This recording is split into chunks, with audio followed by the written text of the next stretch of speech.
એકવાર શ્રી ગુસાઈજીના વચનામૃતની રસલાણ સર્વે વૈષ્ણવો માણી રહ્યા હતા ત્યારે એક અતિ સુંદર અને બોધરૂપ પ્રસંગ આપે શ્રી મુખથી સંભળાવ્યો. શ્રી ગિરિરાજજીના આદિદૈવિક સ્વરૂપનો સાક્ષાત્કાર તો એમની કૃપાથી જ થઈ શકે. બાકી જીવ તપશ્ચર્યા વગેરે કેટલા પણ સાધન કરી લે પણ એમના અલૌકિક દર્શન તો દુર્લભ જ રહેવાના. વૈષ્ણવો, આ પ્રસંગ પદ્મપુરાણનો છે. આપણા મોહનદાસ વૈષ્ણવના ખાસ આગ્રહથી આ પ્રસંગ કહું છું. એકવાર રાજા બહુલાશ્વ અને નારદજી વચ્ચે એક મીઠો સંવાદ સર્જાયો. હે નારદજી, આજે આપના મુખેથી શતશૃંગી શ્રી ગોવર્ધન પર્વતના અલૌકિક પ્રાકટ્યની કથા સાંભળીને હું કૃતાર્થ થઈ ગયો. ખરેખર મારું અહોભાગ્ય છે કે આપે પ્રભુના હૃદયમાંથી પ્રગટ થયેલા અને શ્રી રાધાજીના મનોરથ રૂપી શ્રી ગોવર્ધન પર્વતનું વર્ણન કરી આપની મધુર વાણી દ્વારા એના દર્શન કરાવ્યા. આપ તો સામર્થ્યવાન સિદ્ધ મુનિ છો. કૃપા કરીને હવે મને એ પર્વતના પ્રત્યક્ષ દર્શન કરાવો તો મારું જીવ્યું સાર્થક થાય. હે બહુલાશ્વરાજન, શ્રી ગોવર્ધન પર્વતના દર્શન આ ચર્મચક્ષુઓ દ્વારા પામવા શક્ય નથી.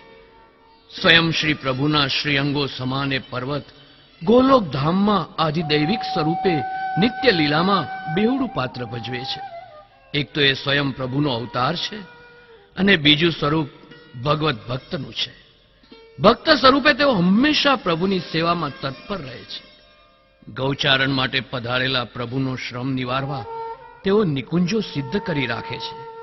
ગાયો માટે લીલુંછમ ઘાસ, ઠંડુ જળ અને વૃક્ષોનો છાંયો સિદ્ધ કરી આપે છે અને તેથી જ તેઓ ગોવર્ધન નામે પણ પ્રસિદ્ધ છે. યુગલ સ્વરૂપને એકાંત વિહાર કરવા માટે 6 ઋતુઓને પ્રગટ કરી દ્વાદશ નિકુંજોની રચના કરી આપે છે. આવા એ અલૌકિક ધામના દર્શન ભૂમિલોકના માનવીને શક્ય નથી. હે સર્વશ્રેષ્ઠ મુનિ નારદજી, આપનો પ્રવેશ તો સર્વ સ્થળે અબાધિત છે. આપ ધારો તે કોઈ પણ સ્થળે વિચરી શકો છો. તો પછી મને પણ દિવ્ય સ્વરૂપે ગોલોક ધામમાં લઈ જઈને શ્રી ગોવર્ધન પર્વતના દર્શન કરાવો ને. રાજન, સાંભળો, તમને એક પ્રસંગ કહું છું. એ પ્રસંગ સાંભળ્યા પછી તમે જ નક્કી કરી લેજો કે તમને શ્રી ગોવર્ધનના દર્શન થશે કે નહીં. એક સમયે પ્રભુ એકલા જ વનમાં વિહરી રહ્યા હતા. સાથે ફક્ત હું હતો.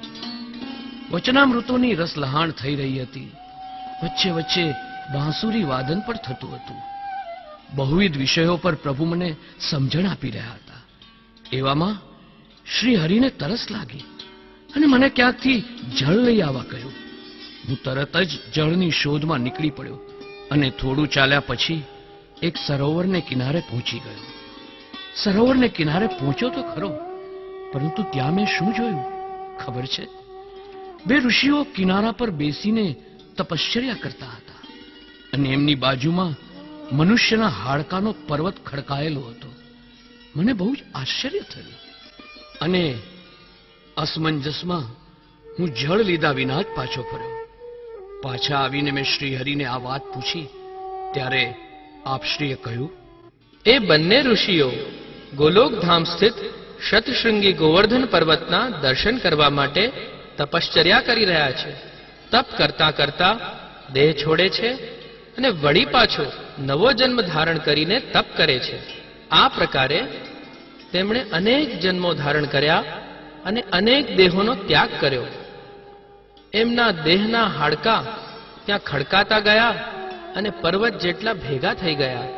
છતાંય તેઓને હજુ સુધી ગોવર્ધન પર્વતના દર્શન નથી થયા.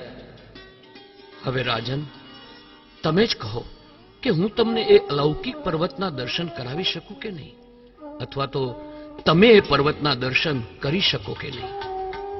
મને ક્ષમા કરો મુનિવર્ય. નારાયણ નારાયણ.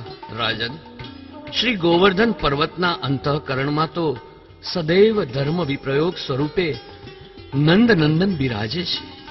એમના દર્શન તો દેવોને પણ દુર્લભ છે, તો પછી માનવોની તો વાત જ ક્યાં કરવી.